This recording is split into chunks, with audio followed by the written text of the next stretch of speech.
ॐ हरिः ॐ श्री गुरुभ्यो नमः। हरिः ॐ ॐ भद्रं कर्णेभिः शृणुयाम देवाः, भद्रं पश्येमाक्षभिर्यजत्राः, स्थिरैरङ्गैः स्तुष्टुवागुंसस्तनूभिः व्यशेम देवहितं यदायुः। स्वस्ति न इन्द्रो वृद्धश्रवाः, स्वस्ति नः पूषा विश्ववेदाः, स्वस्ति नस्तार्क्ष्यो अरिष्टनेमिः, स्वस्ति नो बृहस्पतिर्दधातु। ॐ शान्ति शान्ति शान्तिः। ॐ सहना भवतु, सहनौ भुनक्तु, सह वीर्यं करवावहै, तेजस्विनावधीतमस्तु मा विद्विषावहै। ॐ शान्ति शान्ति शान्तिः। सदाशिवसमारम्भां शङ्कराचार्यमध्यमाम् अस्मदाचार्यपर्यन्तां वन्दे गुरुपरम्परां। श्रुतिस्मृतिपुराणानाम् आलयं करुणालयं नमामि भगवत्पादं शङ्करं लोकशङ्करं। शङ्करं शङ्कराचार्यं केशवं बादरायणं सूत्रभाष्यकृतौ वन्दे भगवन्तौ पुनः पुनः। ईश्वरो गुरुरात्मेति मूर्तिभेदविभागिने व्योमवद्व्याप्तदेहाय दक्षिणामूर्तये नमः। निधये सर्वविद्यानां विषजे भवरोगिणां गुरवे सर्वलोकानां दक्षिणामूर्तये नमः। ॐ नमः प्रणवार्थाय शुद्धज्ञानैकमूर्तये निर्मलाय प्रशान्ताय दक्षिणामूर्तये नमः।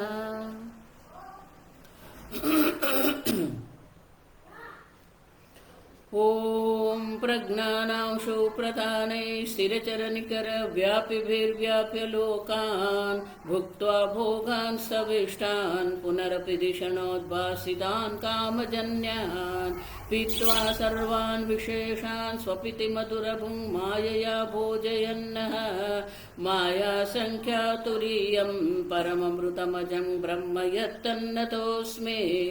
यो विश्वात्मा विदिजविषयान् प्राश्यभोगान् सविष्टान् पश्चाच्चान्यान् स्वमतिविभवान् ज्योतिषा स्वेन सूक्ष्मान् सर्वानेतान् पुनरपि शनैः स्वात्मनि स्थापयित्वा हित्वा सर्वान् विशेषान् विगतगुणगणः पार्श्वसौ नस्तुरीयः।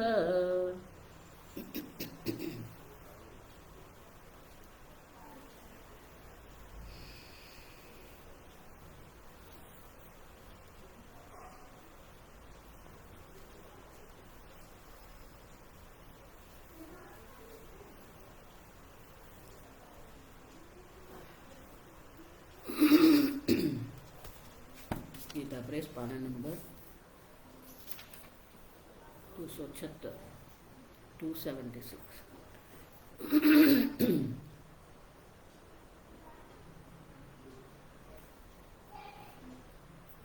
कारिका 100। दुर्दर्शमतिगम्भीरं दुर्दर्शमतिगम्भीरम् अजं साम्यं विशारदम् अजं साम्यं विशारदम् बुद्ध्वा पदमनानात्वं बुद्ध्वा पदमनानात्वं नमस्कुर्मो यथा बलं नमस्कुर्मो यथा बलम्।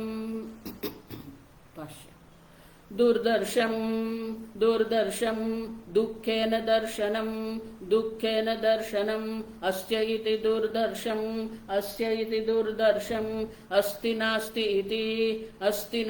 इति चतुष्कोटिवर्जितत्वात् चतुष्कोटिवर्जितत्वात् दुर्विज्ञेयं दुर्विज्ञेयम् इत्यर्थः इत्यर्थः। अतः एव अतिगम्भीरम् अतिगम्भीरं दुष्प्रवेशं दुष्प्रवेशं महासमुद्रवत महासमुद्रवत अकृतप्रज्ञैः अकृतप्रज्ञैः।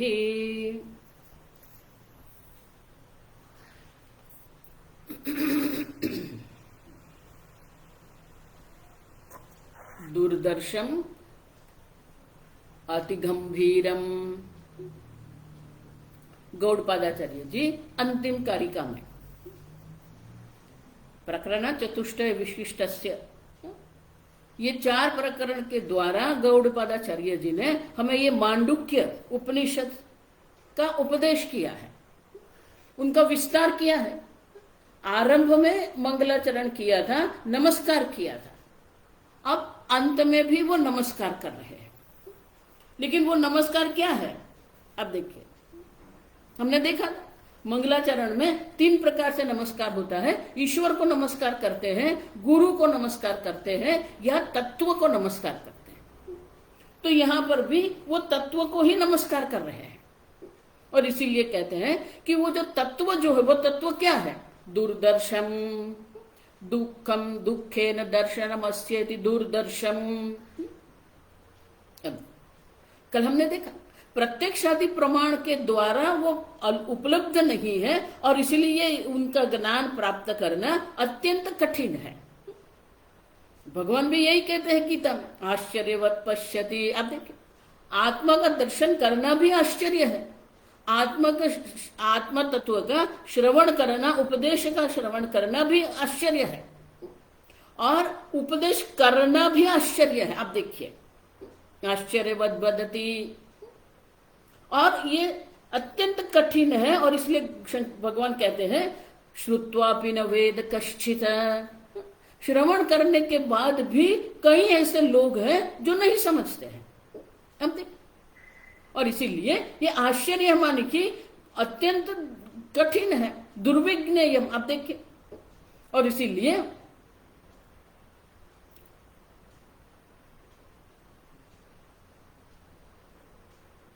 दूरदर्शम अति गंभीरम। अति गंभीरम, गंभीर माने कि यहाँ सीरियस ऐसा नहीं, गंभीर माने गहन है। आप देखिए, ये ज्ञान दूरदर्श क्यों है? क्योंकि वो गहन ज्ञान है। जितनी उनकी गहनता होती है, जितनी उनकी सूक्ष्मता होती है, उतना ही वो कठिन बनता है। अब देखो, इसीलिए मैं कहती हूं, जितनी स्थूल जगत की वृत्ति हमारे मन में बनती रहेगी, उतना ही मन हमारा स्थूल बनता रहेगा। दृश्यते तु अग्र बुद्धिया सूक्ष्मया सूक्ष्मदर्शी भी। अब देखिए, तत्व अत्यंत सूक्ष्म है, तो हमारी बुद्धि भी सापेक्ष रूप से सूक्ष्म बननी चाहिए। अब समझ, और इसीलिए अत्यंत सूक्ष्म, गंभीर माने कि अत्यंत गहन है, अत्यंत सूक्ष्म तत्व है ये। और शंकराचार्य जी हमें याद दिलाते हैं, अस्ति नास्ति इति चतुष्कोटि वर्जितत्वात्। अस्ति भी नहीं है, नास्ति भी नहीं, अस्ति नास्ति भी नहीं है, नास्ति नास्ति भी नहीं है। अब देखिए, जो 4 प्रकार के जो वाद है, 4 प्रकार के वाद के यहाँ शंकराचार्य जी हमें याद दिलाते हैं, किसी भी प्रकार से वो उपलब्ध नहीं है, और इसलिए क्या होता है? दुर्विज्ञेयम इत्यर्थः, उनको जानना अत्यंत कठिन है। देखो, इसीलिए आप स्वयं ब्रह्म स्वरूप है, आपको आपके स्वरूप को ही जानना है, लेकिन वो जानना अत्यंत कठिन है। क्यों? तो शंकराचार्य जी यहां उनका कारण देते हैं। अतः एव अति गंभीरम दुष्प्रवेशम महासमुद्रवत। अब देखिए, जिस प्रकार से जो महान समुद्र होता है वो अत्यंत गहन होता है। अब उनकी गहनता के कारण उनमें प्रवेश करना भी हमारे लिए क्या है? अत्यंत कठिन है। आप देखिए, समुद्र में प्रवेश करना माने क्या है? देखो, ये स्विमिंग पूल में जो तैरते हैं, तो वो जो स्विमिंग पूल में जो होता है और नदी में जो है, नदी में प्रवाह है, वो प्रवाह में हमें क्या करना है? तैरना है। तो स्विमिंग पूल में स्थिर जल होता है, नदी में जो होता है वो प्रवाहित होता है, एक दिशा में वो प्रवाहित हो रहा है। तो उनमें जब हमें तैरना है तो अन्य प्रकार से हमें करना पड़ेगा। लेकिन अगर समुद्र में है तो समुद्र का जल जो है वो एक दिशा में नहीं है, जिस प्रकार से नदी का जल है। वो जो जल क्या होता है? तरंग आते हैं और तरंग पुनः अंदर चले जाते हैं। अब देखिए, दोनों ओर की गति है। और जब ज्वार और भाटा दोनों होते हैं। आप देखो, जब ज्वार होता है, टाइड आती है, तो पानी का जो बहाव जो है, जो उनका प्रवाह जो है, वो प्रवाह का वेग जो है बाहर की ओर होता है। आप समझो, किनारे की ओर होता है, मानी कि उनका जोर जो है, वो दिशा जो है, उनके प्रवाह की दिशा जो होती है, वो किनारे के ओर होती है। और इसलिए जब वो तैरने जाते हैं तो हमारे शरीर को वो बाहर फेंकता है। अब जब भाटा आती है, अब देखिए, ऐब जब होता है, तब क्या होता है, वो पानी को अंदर खींचता है। अब देखिए, तो किस समय पर आप तैरने जाते हैं समुद्र में, वो समुद्र का किनारा कैसा है, वो किनारे की गहनता कितनी है, वो सब देखना पड़ता है। अब देखिए, और इसलिए शंकराचार्य जी यहां दृष्टांत देते, महासमुद्रवत। अब देखिए, दुष्प्रवेशम, जिस प्रकार से महासमुद्र में प्रवेश जो करना है, वो प्रवेश करना अत्यंत कठिन होता है। क्योंकि किस प्रकार से ज्वार है, भाटा है, क्या हमें नहीं पता है। फिर समा होती है, समा माने कि स्थिर रहता है। अब देखिए, 12 मिनट तक वो पानी स्थिर होता है। ज्वारा भी नहीं है, भाटा भी नहीं है। अब देखिए, ज्वार भाटा दोनों नहीं है। अब देखिए, उसको समा कहते हैं। तो किस समय पर आप समुद्र में प्रवेश कर रहे हैं, वो भी हमें देखना पड़ता है। और इसीलिए महासमुद्र में जिस प्रकार से प्रवेश करना अत्यंत कठिन होता है, उनके लिए अत्यंत कुशलता हमें चाहिए। और इसीलिए उसी प्रकार से ये तत्व भी अति गंभीर, अत्यंत गहन है, सूक्ष्म है, और इसलिए उनको जानना हमारे लिए दुर्विज्ञेयम। लेकिन किसके लिए दुर्विज्ञेय है? अब देखिए, शंकराचार्य में देते हैं यहां, अकृत प्रज्ञै ही। अब अकृत प्रज्ञै ही, जिसके अंदर किसी प्रकार से भी कोई संस्कार नहीं है। अकृत माने कि संस्कृत नहीं है। अगर हमारे मन में ये संस्कार पड़े, शास्त्र के संस्कार ही नहीं है, तत्व के संस्कार नहीं है, भक्ति के संस्कार नहीं है, सूक्ष्म चिंतन के संस्कार नहीं है, आप देखिए, तो हमारी बुद्धि को सूक्ष्म बनाना, हमारी बुद्धि को तीक्ष्ण बनाना, ये हमारा काम है। आप समझो, देखो, इसलिए मैं कहती हूं कि आप शास्त्र श्रवण करो, आवश्यक है, लेकिन अगर बुद्धि ही हमारी सूक्ष्म नहीं है, शंकराचार्य जी इसलिए अन्य स्थान पर कहते हैं, पौन पुण्य श्रवणम कुर्यात्। अब देखो, अगर हमारे मन में संस्कार नहीं है, तो वो संस्कार हमें क्या करना है? संस्कार प्राप्त करना है। और वो संस्कार प्राप्त करने के लिए क्या करना पड़ेगा? शास्त्र श्रवण करना है। आप देखो, इसलिए वेदांत के श्रवण में आरंभ में तो वो संस्कार ही पड़ते हैं हमारे मन में। वो हमारा मन जो है, वो शास्त्र के संस्कार जो है, भक्ति के संस्कार जो है, वो संस्कार में ही हम चलते हैं। कई लोग मुझे कहते, स्वामी जी ये समझ में नहीं आता। मैंने बोला ठीक है, आप सुनते रहो।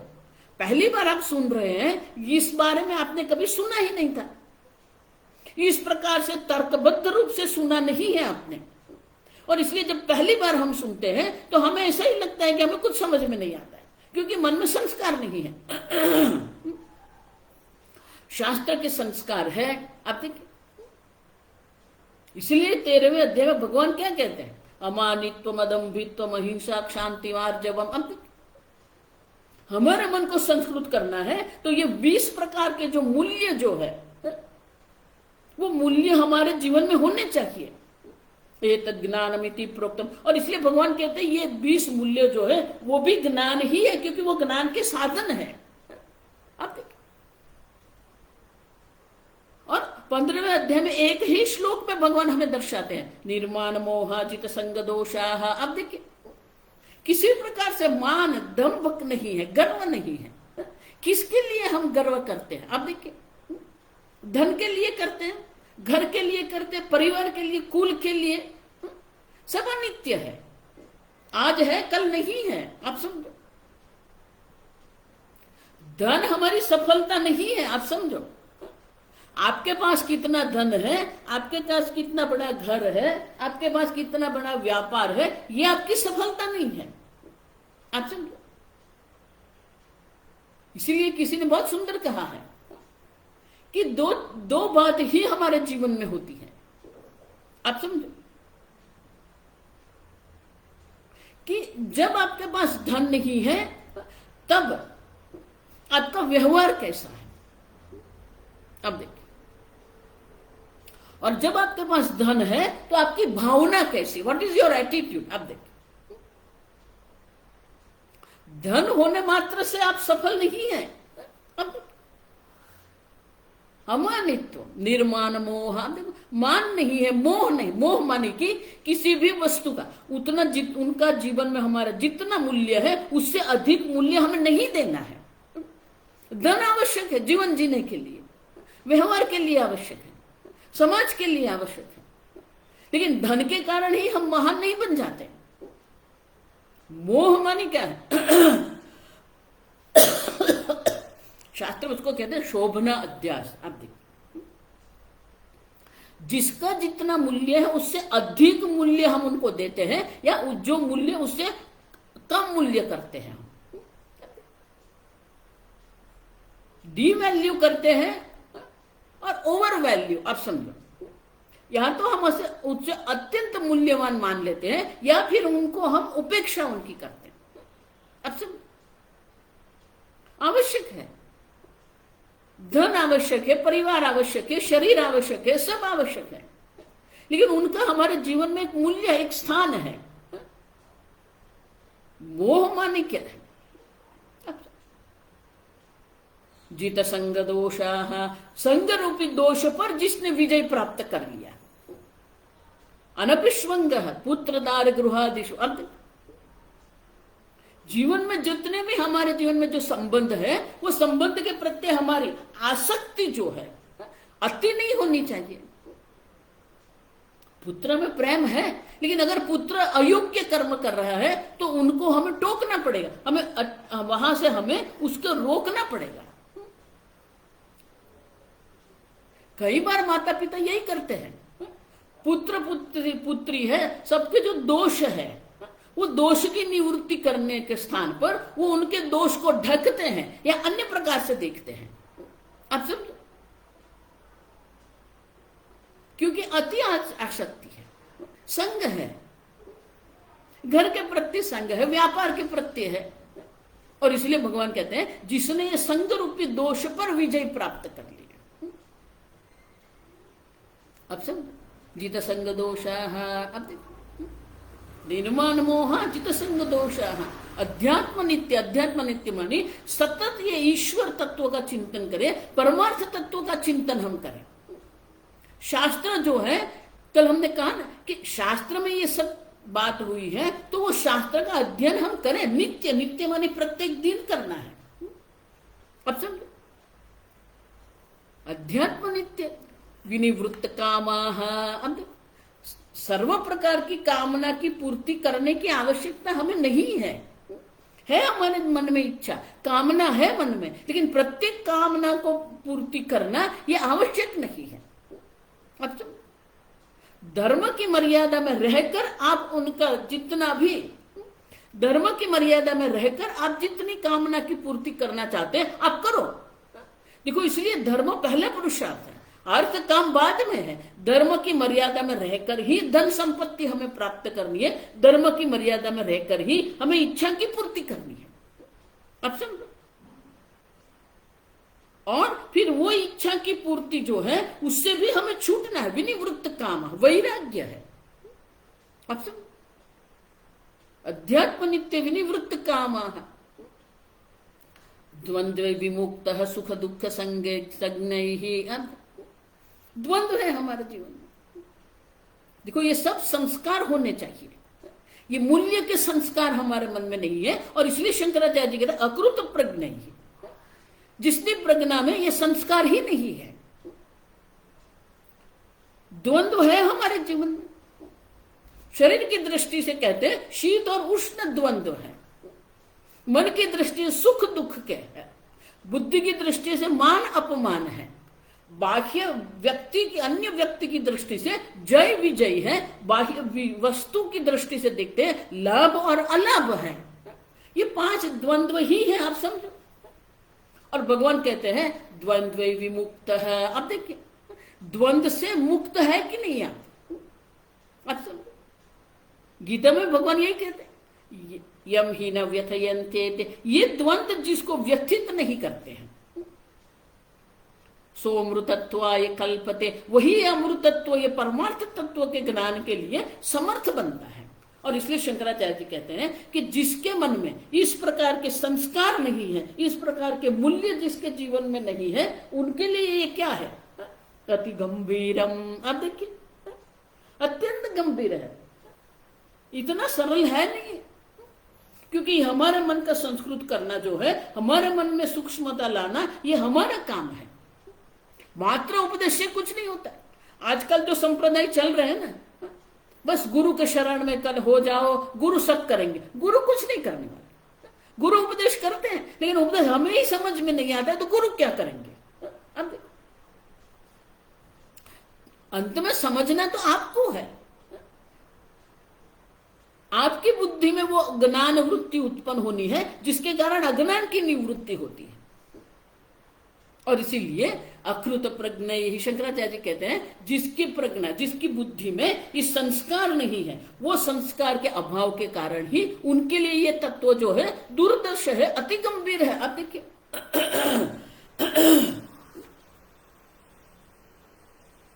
स्वामी जी हमेशा कहते थे, ये मन को संस्कृत करना, ये तत्व ज्ञान प्राप्त करना एक दिन की बात नहीं है, प्रत्येक दिन हमें करना पड़ेगा।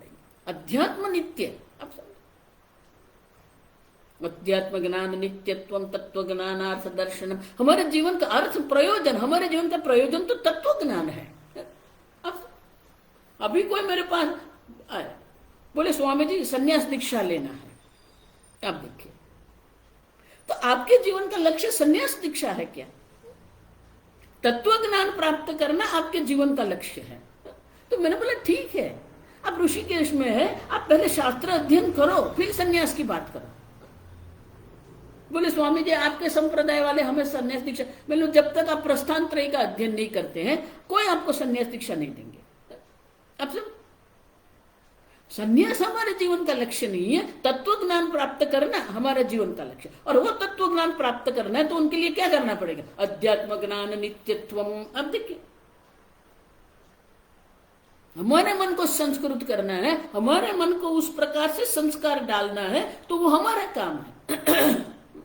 देखो, इसलिए वेदांत को जो है मरकट न्याय कहते हैं। भक्ति मार्जर, भक्ति जो है वो मार्जर न्याय, माने कि बिल्ली जो है, बिल्ली के बच्चे जो होते हैं, अब देखो वो आंख मूंद के रहते हैं, तो बिल्ली जो माता बिल्ली जो होती है, वो बच्चे को एक स्थान पर से दूसरे स्थान ले जाती सुरक्षा के लिए। लेकिन मरकट न्याय में ऐसा नहीं है। माता वानर जो होती है वो तो एक स्थान से दूसरे स्थान पर कूदती रहती है। जो बाल वानर है उसको क्या करना पड़ेगा? अपने मात को चिपक कर बैठना पड़ेगा। वेदांत जो है वो मरकट न्याय, आपको प्रयत्न करना है। आप भक्ति नहीं करते, आप जप नहीं करते हैं, तो भगवान भी क्या करेंगे? अब समझो, इसलिए श्रद्धावान लभते ज्ञानम है, श्रद्धा की आवश्यकता है, लेकिन उसके साथ और दो भगवान कहते हैं, तत्पर संयत इंद्रिय। अब देखो, तत्परता हमारे मन में मोक्ष की तत्परता है कि नहीं? हमारे मन में तत्व ज्ञान की तत्परता है कि नहीं? जितनी तत्परता हमारे मन में रहेगी उतना ही यह अत्यंत सरल हो जाएगा। इसलिए कहते जो बहिर्मुख है, जो बाह्य पदार्थ में ही जिसकी बुद्धि चलती है, उनके लिए अत्यंत गंभीर है।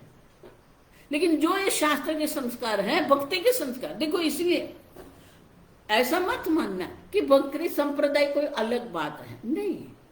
आजकल लोग ने उसको एक संप्रदाय बना के, भक्ति संप्रदाय नहीं है, आप समझो।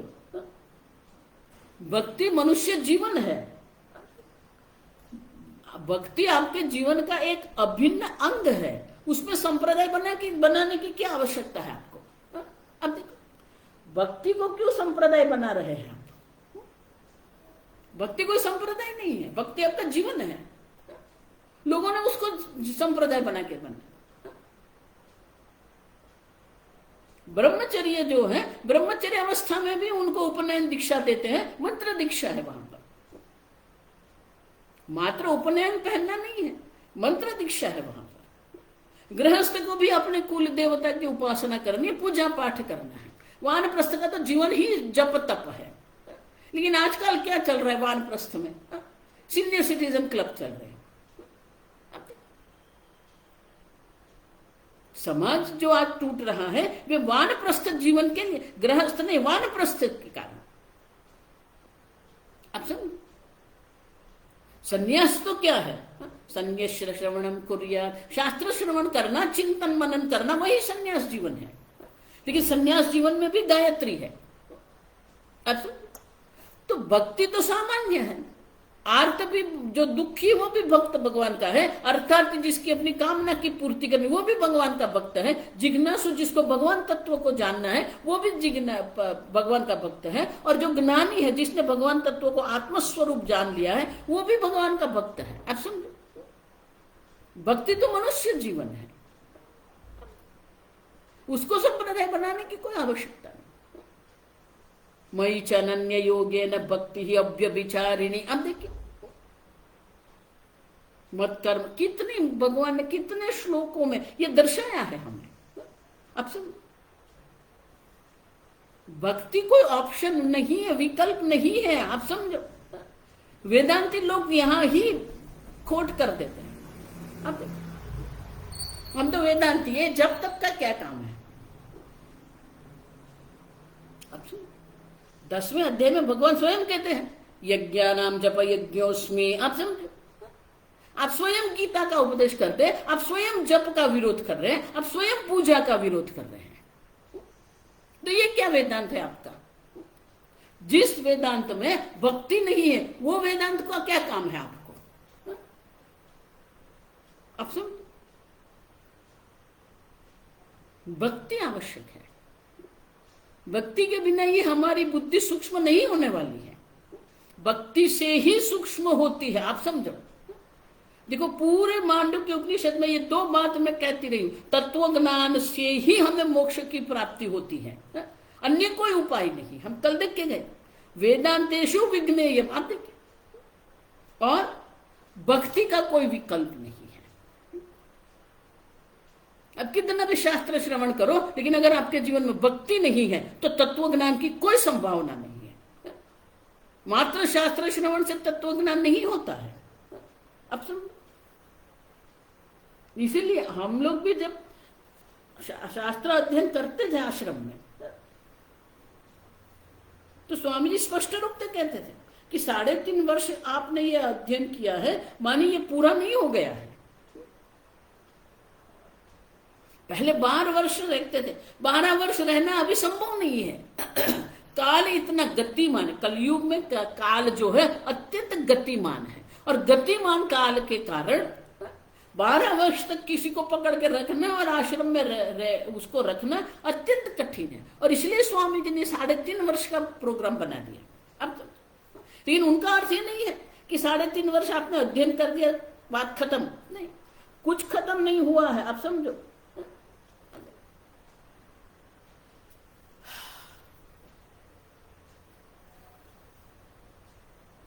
और इसीलिए कृत अकृत प्रज्ञ ही। आप समझो, बुद्धि को संस्कृत करना है, वो हमारे दायित्व है, वो भगवान का दायित्व, गुरु का दायित्व नहीं है।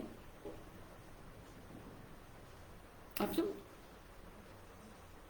महाराज श्री बहुत सुंदर कहते हैं कि ये भक्ति जो है, भक्ति के 3 फल है। दृष्ट फल है, अदृष्ट तो है ही, पुण्य तो प्राप्त, आध्यात्मिक पुण्य हमें प्राप्त होता है। निष्काम भाव से भगवान की भक्ति करते हैं तो हमें जो आध्यात्मिक पुण्य की प्राप्ति होती है। आप समझो, लेकिन महाराज श्री बहुत सुंदर कहते हैं कि भक्ति के 3 दृष्ट फल है। आप समझो, भक्ति के पहला जो दृष्ट फल है वो है कि हाँ, संसार के प्रति हमारे मन में वैराग्य उत्पन्न होता है। दूसरा फल ये है कि ईश्वर के प्रति अधिक प्रेम बनता है। जितनी आप भक्ति करते रहेंगे, ईश्वर तत्व के प्रति हमारे मन में प्रेम जागृत होगा। परम प्रेमास्पदम भक्ति। अब देखो, ईश्वर में प्रेम अधिक होगा, संसार के प्रति वैराग्य हो जाएगा। और तीसरा जो दृष्ट फल जो है ना, वो क्या है? हमारे मन में शांति की अनुभूति होती है। आप समझ? तो भक्ति हम करते हैं तो वैराग्य हुआ कि नहीं? ईश्वर के प्रति हमारे मन में अधिक रुचि हुई कि नहीं? और हमारा मन शांत है कि नहीं? कई लोग जो है उनका मन शांत बनता ही नहीं है, शांत होता ही नहीं है। आप देखिए, कितना भी करो सतत विक्षिप्त रहता है, विचलित रहता है। देखो, ऐसा मत विचार करना कि ये बाह्य प्रतिकूलता के कारण हमारा मन विक्षिप्त है, नहीं।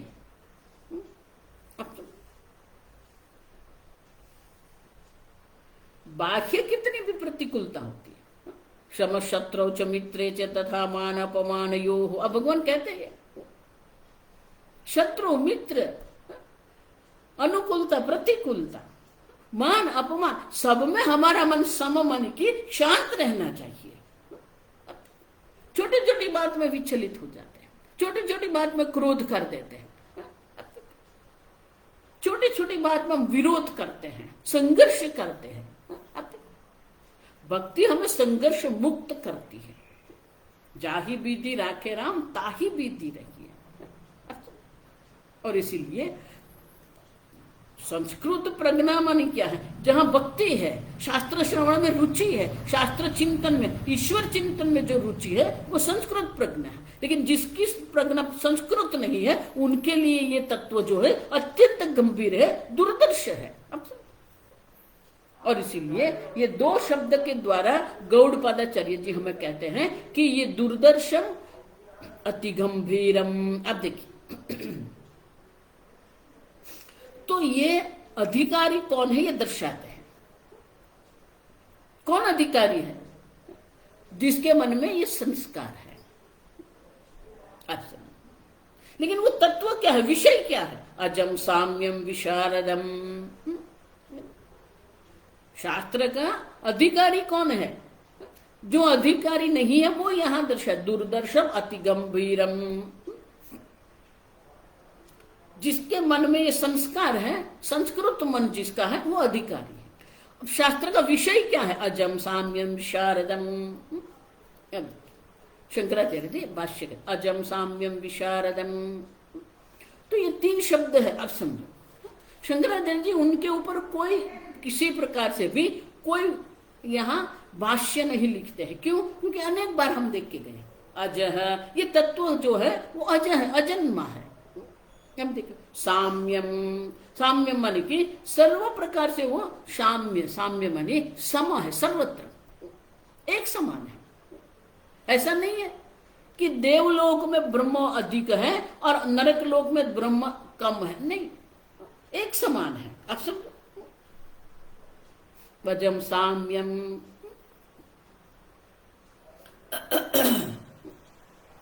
विशारदम, अत्यंत शुद्ध। हम देख के गए अत्यंत शुद्ध, किसी प्रकार से कोई संग नहीं है। और इसलिए जो तत्व जो है अत्यंत शुद्ध चैतन्य स्वरूप आत्मा जो है वो सर्वत्र एक समान रूप से है, जन्म रहित है।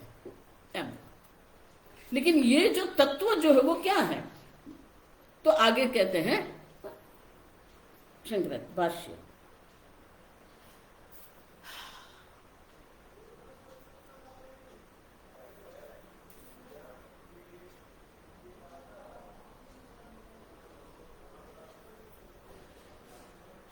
अजम साम्यम विशारदम, अजम साम्यम विशारदम, इदृक पदम, अनानात्वम, अनानात्वम, नानात्ववर्जितम, नानात्ववर्जितम, बुद्ध्वा अवगम्य,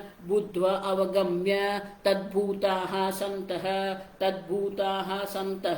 नमस्कुर्मः, तस्मै पदाय।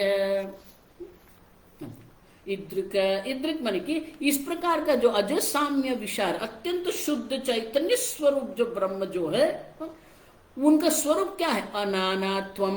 अब देखो, किसी प्रकार से भी कोई अनेकता नहीं है, एक अद्वितीय ब्रह्म है जो अनेकता हम जो कहते हैं वो अनेकता किसी भी प्रकार से नहीं है, और इसीलिए वस्तु अनानात्वम न अवकल्प तथापि यथा सामर्थ्य माया बल अवलंब्य। अब देखिए सर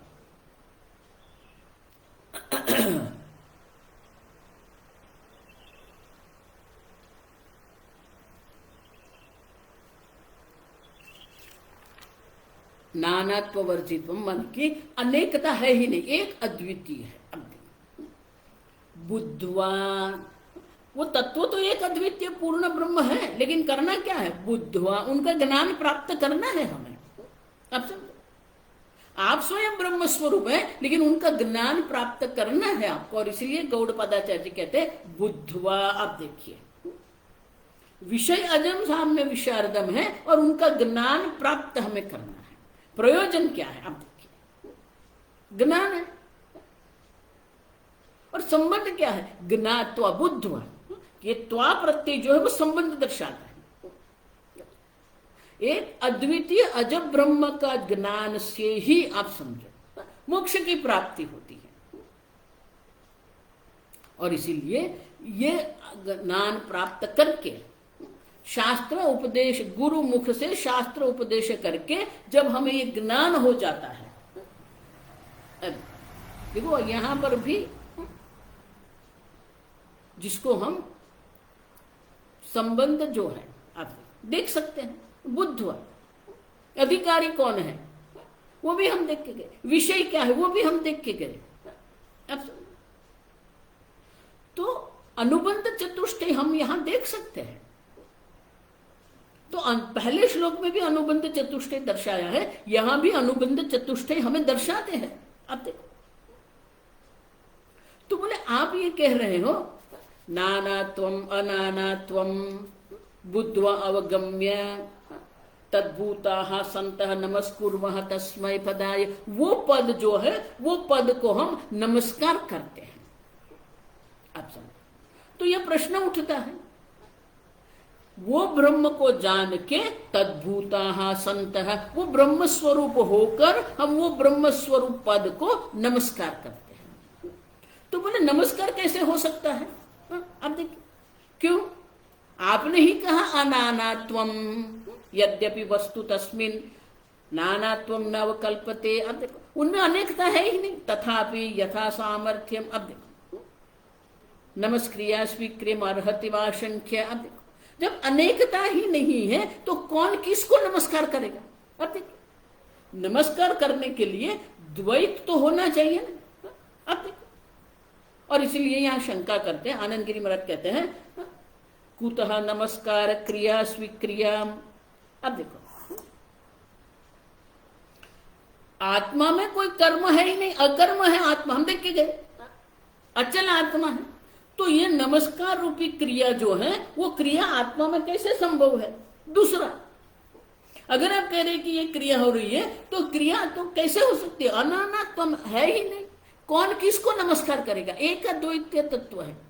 अब दो बात हुई ना, एक तो अनानात्वम है माने कौन किसको नमस्कार करेगा, है ही नहीं, एक अद्वितीय तत्व है।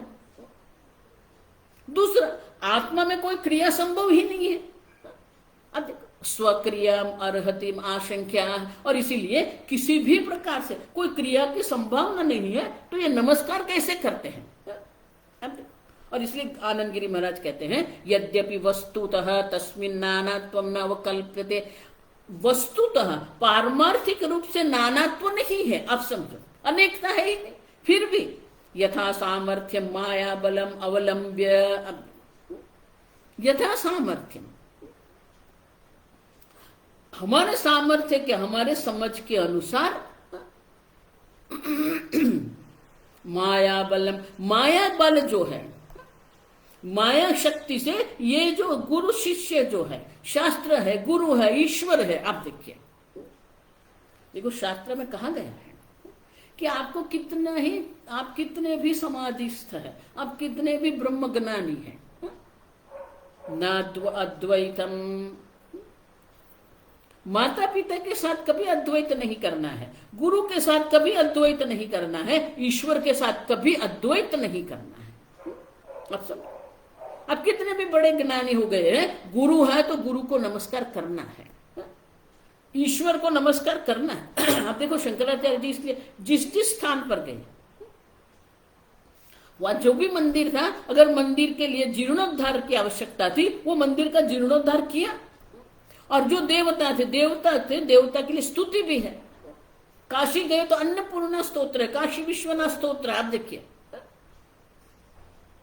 अब सुन, ईश्वर से अद्वैत नहीं करना है, गुरु से अद्वैत नहीं करना है, माता पिता से अद्वैत नहीं करना है, नमस्कार करना है। और इसलिए गौड़पादाचार्य जी यहाँ कहते हैं, नमस्कुर्मः यथा बलम यथा सामर्थ्य, जिस प्रकार का हमारा सामर्थ्य उस प्रकार से हम नमस्कार करते हैं। अब देखिए, माया बल है, आप समझो, जिस माया के कारण हम ये संसार में पड़े हैं, वही माया जब अनुकूल हो जाती है तो हमें ईश्वर कृपा होती है, शास्त्र की प्राप्ति होती है, गुरु की प्राप्ति होती है। ये भी माया के अंतर्गत ही हम देख के गए सब। अब तक जो द्वैत हमारे लिए बंधन का कारण है, वही द्वैत में गुरु शिष्य है, वही द्वैत में शास्त्र उपदेश है, वही द्वैत में ईश्वर की भक्ति है। आप समझो, जो अनुकूल है, माया बलम माने की जो अनुकूल माया जो है, उनके सामर्थ्य से हम नमस्कार करते हैं। नानात्वम अनुसृत्य नमस्कार क्रिया प्रचयादि प्रयोजनवती। अब देखिए, तो बोले ये करते क्यों है आप, ये नमस्कार क्यों करना है हमें? एक बार ज्ञान हो गया है तो फिर ये ज्ञान की आवश्यकता क्या है? तो बोले कि माया बलम नानात्वम अनुसृत्य, तत्व ज्ञान के लिए जो अनुकूल माया बल जो है, माया का सामर्थ्य है, उनका अनुसरण करके नमस्कार क्रिया, ये नमस्कार क्रिया हम करते हैं। जब तक प्रारब्ध है, प्रारब्ध से जब तक ये उपाधि है, आप देखिए, ये उपाधि हमें माता पिता के कारण है, ईश्वर का अनुग्रह है, गुरु का अनुग्रह है कि हम शास्त्र उपदेश कर रहे हैं। आप समझो, और इसीलिए ये अनुकूल माया का बल जो है, प्रतिकूलता की हम नहीं बात करते, जो माया हमें संसार में रखती है वो माया बल नहीं। आप समझो, जो अनुकूल माया तत्व जो है, उनको अनुसरण करके हम ये नमस्कार करते हैं। तो नमस्कार क्यों करते हैं? प्रचयादि प्रयोजनवती नमस्कार क्रिया, ये नमस्कार क्रिया किसके लिए है? अब समझो, तो आनंदगिरी महाराज कहते हैं प्रचयादि। आप देखो, प्रचयादि माने कि ये शास्त्र श्रवण जो है, शास्त्र अध्ययन जो है, पठन पाठन द्वारा नाना जन संबंध है। अब देखो, मुझे ज्ञान हो गया है, अब मुझे कुछ नहीं करना है, आराम से बैठ के मैं तत्व चिंतन करता हूं। ठीक है, वो भी करो आप। अच्छा, ज्ञान के बाद दो प्रकार के प्रारब्ध होते हैं। चौथे अध्याय में भगवान ये चर्चा करते हैं कि शारीरम केवलम कर्म कुर्वन्ना अपनोति किल्बिषम। अब देखो, ब्रह्म ज्ञान के बाद अगर आपके जीवन में, आपके प्रारब्ध में ये उपदेश आदि प्रक्रिया, ये शास्त्र प्रचार जो हमें करना है, संप्रदाय जो हमारे वो नहीं है आपके प्रारब्ध में, आप शांति से बैठे रहो। अनेक प्रकार के ऐसे महात्मा हो गए हैं जिसको निवृत्ति परायण जिसका जीवन है, और ऐसे भी महात्मा है शारीर। अब देखो, कर्मण्य भी प्रवृत्तोपि नैव किंचित करोति सह, अनेक प्रकार के कर्म करते रहते हैं, अनेक प्रकार के सामाजिक कल्याण के, लोक संग्रह में वापी, लोक कल्याण के लिए वो अनेक प्रकार के कर्म करते रहते हैं। अब सब तो आपका प्रारब्ध निश्चय करेगा कि आपको प्रवृत्ति परायण जीवन जीना है या निवृत्ति परायण है। तो प्रारब्ध से जो है उनको स्वीकार करना पड़ेगा। और इसीलिए किसी के जीवन में ये प्रचार प्रसार जो है, पठन पाठन नहीं है, वो शांति से भक्ति करते रहते, तत्व चिंतन करते रहते, और जिसके जीवन में ये है तो वो करते रहते हैं, पठन पाठन आदि करते रहते। अब समझो, प्रचयादि माने कि ये संप्रदाय जो है, वो संप्रदाय आगे चलाना है हमें। और इसीलिए ये संप्रदाय, ये शास्त्र श्रवण जो है, भक्ति है, उनका प्रचार करना भी हमारा काम है। तो नमस्क्रिया के द्वारा क्या कर रहे हैं, हम ये संप्रदाय जो है उनका प्रचार करते हैं। उतना ही नहीं, प्रयोजनवती संस्कार नमस्कार क्रिया, आप देखो तो नमस्कार क्रिया जो हम कर रहे हैं प्रयोजनवती, आप देखिए उनका प्रयोजन है। अब स्वामी जी हमें हमेशा कहते थे, कोई भी महात्मा अगर आपके पास आए या आप कहीं पर जा रहे हैं, महात्मा है तो आप नमस्कार करना उनको। आप ऐसा घमंड मत करना, मैं तो वेदांती हूं, मैं क्यों उनको, ये कौन है उनको मैं नमस्कार नहीं। वो महात्मा है, हम जानते नहीं है वो महात्मा कौन है, उनकी तपश्चर्या क्या है, उनका ज्ञान क्या है, लेकिन ये महात्मा है तो हमें उसको नमस्कार करना है। हमने देखा है स्वामी जी करते थे, स्वामी जी स्वयं नमस्कार करते थे। अब तो नमस्कार क्रिया के द्वारा हम ये शास्त्र पठन पाठन तो करते ही है, लेकिन ये संप्रदाय जो है देखो, इसलिए हम पहला नमस्कार गुरु को नहीं करते हैं, वंदे गुरु परंपरा को हम नमस्कार करते हैं। और इसलिए आनंदगिरी महाराज कहते हैं कि नमस्कार क्रिया जो है उनका प्रयोजन है। वो प्रयोजन क्या है, ये संप्रदाय है। अच्छा, प्रामाणिक ही अभिप्रेत इत्यर्थ है। अब देखो प्रामाणिक है मानी कि ये शास्त्र का प्रमाण है, प्रामाणिक मानी कि ये शास्त्र प्रमाण से ही हम चलते हैं।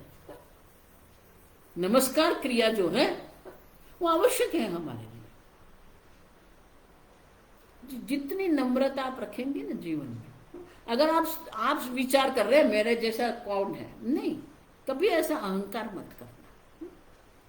हमारा ज्ञान क्या है, अगर आप किसी को दान कर रहे हो उसका भी अभिमान मत करो। आप सब दान है, धर्म है, पुण्य है, भक्ति है, शास्त्र श्रवण है, ये जितनी अनुकूल माया तत्व जो है उनके लिए कभी अभिमान नहीं करना, क्योंकि ईश्वर के अनुग्रह से ही ये सब होता है। ईश्वर का अनुग्रह है इसलिए मनुष्य शरीर प्राप्त हुआ है। विवेक चूड़ामणि, इसलिए शंकराचार्य जी क्या कहते हैं, दुर्लभम त्रयमेव तत्। अब देखो ये दुर्लभ है, मनुष्यत्व, मनुष्य शरीर प्राप्त करके मनुष्यत्व धर्मनिष्ठ बनना ये भी दुर्लभ है। मुमुक्षुत्व, मोक्ष की इच्छा होना, मोक्ष हमारे जीवन का लक्ष्य बन जाना, ये भी दुर्लभ है। महापुरुष संश्रय है, और महापुरुष प्राप्त करना, महापुरुष माने कि वो शास्त्र अध्ययन कराने वाले आचार्य को प्राप्त करना, वो भी क्या है, दुर्लभ है। दैवानुग्रह हैतुकम, एक देवता ईश्वर के अनुग्रह से ही हमें ये प्राप्त होता है। ईश्वर के अनुग्रह से ही हम मनुष्य शरीर प्राप्त करते हैं, ईश्वर के अनुग्रह से ही हम धर्मनिष्ठ रहते हैं, ईश्वर के अनुग्रह से ही हमें मोक्ष की इच्छा होती है, ईश्वर के अनुग्रह से ही हमें गुरु की प्राप्ति होती है, जो गुरु हमें जिज्ञासु बनाते हैं। अब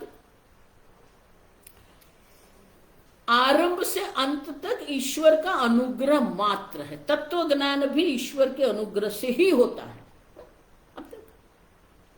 और इसीलिए नमस्कार क्रिया आवश्यक है।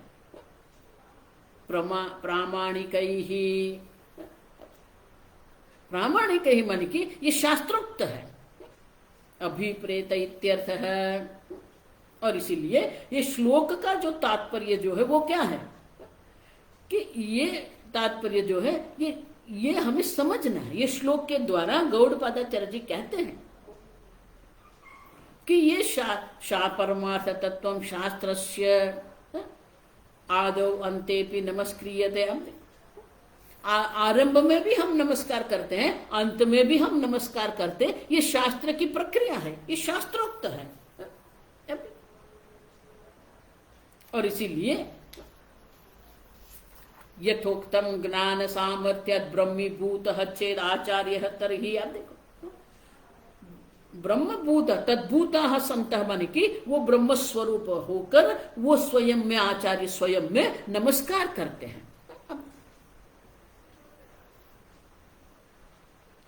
तो बोले यथा बलम क्यों कह रहे हैं आप, नमस्कुर्मः यथा बलम। तो शंकराचार्य जी यहां दर्शाते हैं यथा बलम क्या है। भाष्य अव्यवहार्यमपि अव्यवहार्यमपि व्यवहार गोचरताम आपाद्य आपाद्य यथा बलम यथा शक्ति इत्यर्थः यथा शक्ति इत्यर्थः।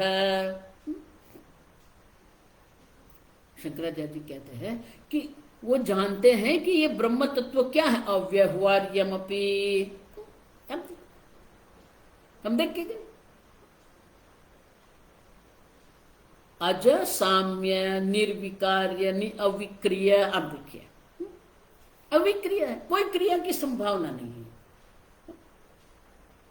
अदृश्यम अग्राह्यम, ज्ञानेन्द्रिय का विषय नहीं है, कर्मेंद्रिय का विषय नहीं है, व्यवहार योग्यता ब्रह्म में है ही नहीं, फिर भी व्यवहार गोचरताम आपाद्य। अब देखो पारमार्थिक रूप से तो व्यवहार गोचर है ही नहीं, फिर भी माया शक्ति अनुसृत्य व्यवहार गोचरताम परिकल्प्य। अब माया शक्ति की दृष्टि से वो व्यवहार गोचरता हम कल्पना करके क्या करते हैं, नमस्क्रिया तस्मिन प्रयोजन वशादात।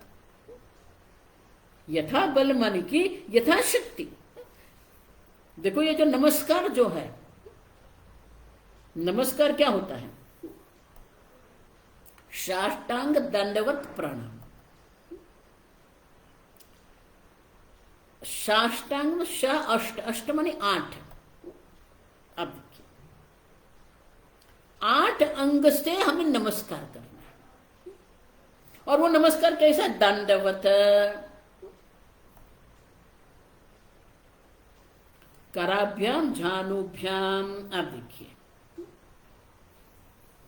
2 हाथ है, 2 झानु है। अब देखो ये शरीर है, मस्तक है, शीर्षा, और मनसा वचसा। अब बोलना भी है, नमस्कार करने के, नमस्कार जब हम करते हैं तो नमस्ते ऐसे बोलना भी है हम, उतना ही नहीं, मनसा मानसिक रूप से भी नमस्कार करते हैं। कई लोग जो है वो नमस्कार बताने के लिए नमस्कार करते हैं। आप देखिए अंदर से उनको कोई शरणागति की भावना नहीं होती है। शीर्षा वचसा मनसा। अब देखिए